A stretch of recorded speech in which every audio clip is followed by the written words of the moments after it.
today I'm going to piece the fabric. So where I've cut the front part of the skirt, the lining, it wasn't wide enough that I could fit the pieces on, so I've had to add basically that's the edge of the fabric there, so I need to add a section of yellow into here, and that's quite normal for the 18th century. They did a lot of piecing. I also had a little bit of an accident and snipped off the corner of this piece, so I've had to add on already, and so that shows you a little bit of piecing. Now I don't know how they did it in the 18th century, and I'm just using my best guess really. So what I've done, because this is broadcloth and it doesn't fray, I've just laid that underneath, hand sewn over, and then trimmed it away and hand sewn that side as well. So I'm going to do exactly the same now. But what I'm going to do, cut the selvage off both pieces. Just check first of all that my skirt is all lying flat, which it is. And I'm just going to pin it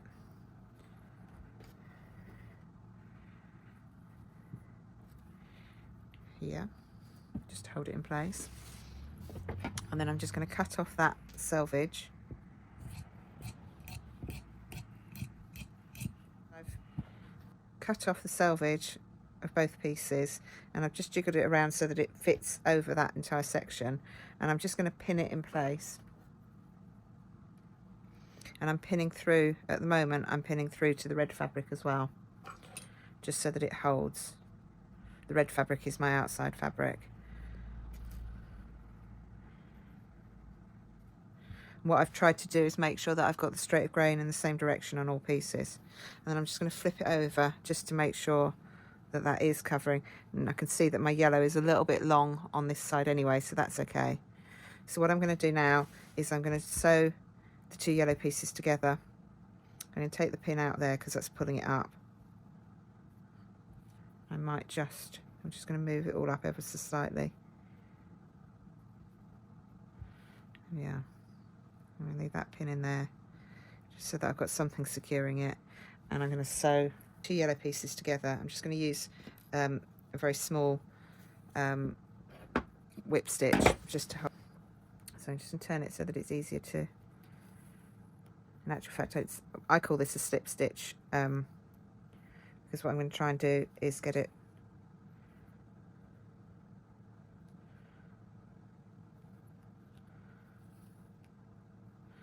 so that my stitches are vertical.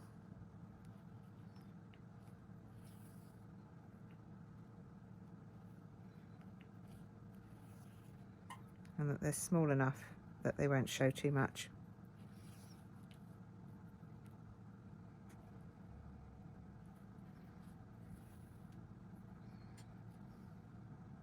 But they need to be wide enough that they're going to, you know, it won't fray, but it, you know, you put any tension on it and it'll pull through. And I'm only going through the yellow, although I've got the red underneath, I am only going through the yellow, and I'm not going necessarily all the way through the lower layer of the yellow. I'm just catching it. So that's why I've cut it away quite close to the edge. And I'll flip it over so you can see in a moment.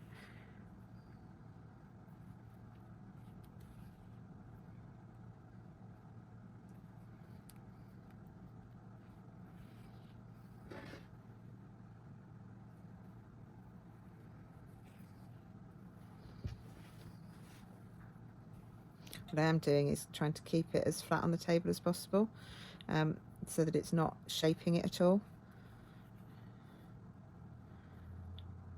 Which, if you've got a big enough space, I would say is preferable for when you're flatlining a coat like this.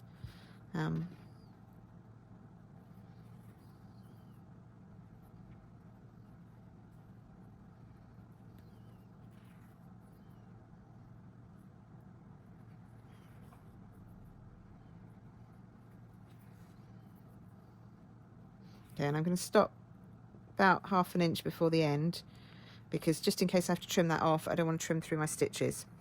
And I'm coming through to the back of the yellow. And what you'll see,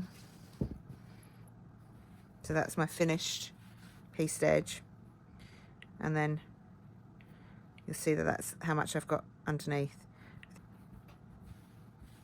And what I might just do is do a whip stitch along it just to hold it in place, so that it's, if it does get it shouldn't get rucked up for any reason, but just in case it does. So again, I'm not going all the way through to the other side. I'm just catching. Beauty of broadcloth, it's so thick, you can just catch like half the density of it, half the thickness of it, and it's not seen on the other side.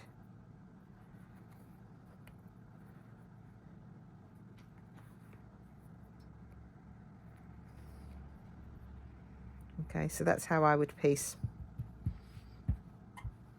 for an 18th century coat. If you've liked this method, then please hit the like button. Let me know that you like it. If you've got any questions, if you know a different way of doing it, please let me know. And if you want to see more on how to make this coat and how everything else that I do, then please subscribe to my channel. I'll see you in a short while.